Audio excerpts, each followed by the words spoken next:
ପିତା ମାତାଙ୍କ ଠାରୁ ବଡ଼ କିଛି ନୁହେଁ। ଏହି କାହାଣୀ ଏକ ଗରିବ ଯୁବକଙ୍କର।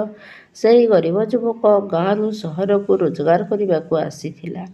କିଛି ସମୟ ପରେ ସେ ଏକ ଭଲ ଚାକିରି ପାଇଲା।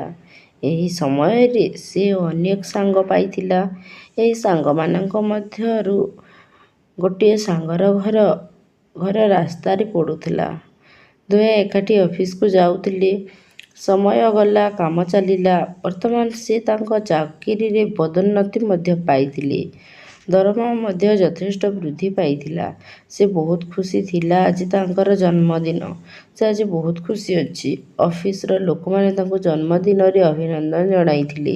ସନ୍ଧ୍ୟାରେ ସେ ଅଫିସ ସରିବା ପରେ ତାଙ୍କ ସାଙ୍ଗମାନଙ୍କୁ ସାଙ୍ଗରେ ନେଇ ସହରର ଏକ ବଡ଼ ହୋଟେଲରେ ଏକ ବଡ଼ ପାର୍ଟି ରଖିଥିଲା। ପାର୍ଟି ସରିବା ମାତ୍ରେ ସମସ୍ତ ସାଙ୍ଗମାନେ ନିଜ ନିଜ ଘରକୁ ଯାଇଥିଲେ।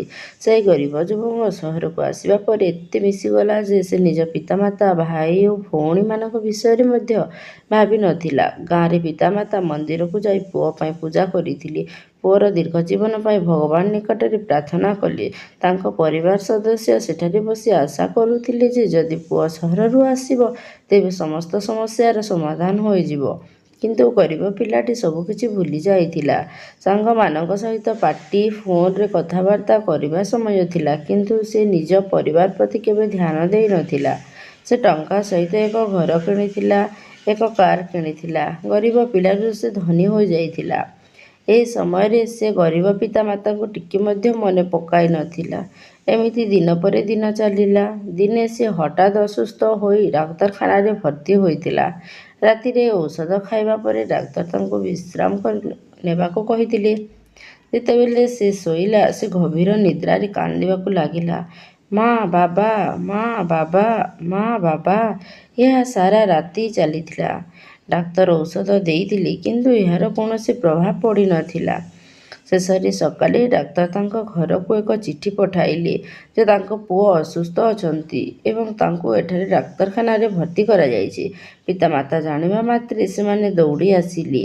ମା ପୁଅକୁ ଦେଖିବା ମାତ୍ରେ ପୁଅକୁ କୋଲେଇ ନେଇଥିଲେ। ମା ବାବାକୁ ଦେଖିବା ପରେ ପିଲାଟିର ସ୍ୱାସ୍ଥ୍ୟ ବହୁତ ଭଲ ହୋଇଥିଲା। ସେହିଦିନ ଡାକ୍ତର ତାଙ୍କୁ ଡାକ୍ତରଖାନାରୁ ଘରକୁ ପଠାଇଥିଲେ, ଯେପରି ପିତାମାତା ତାଙ୍କ ପାଇଁ ଔଷଧ ରୂପେ ଆସିଥିଲେ। ପିଲାଟି ବୁଝିପାରିଲା ଯେ ଟଙ୍କା ସାହାଯ୍ୟରେ ଦୁନିଆର ସବୁ କିଛି ପାରିଲା, ହେଲେ ନିଜ ପିତାମାତାଙ୍କୁ ନାହିଁ।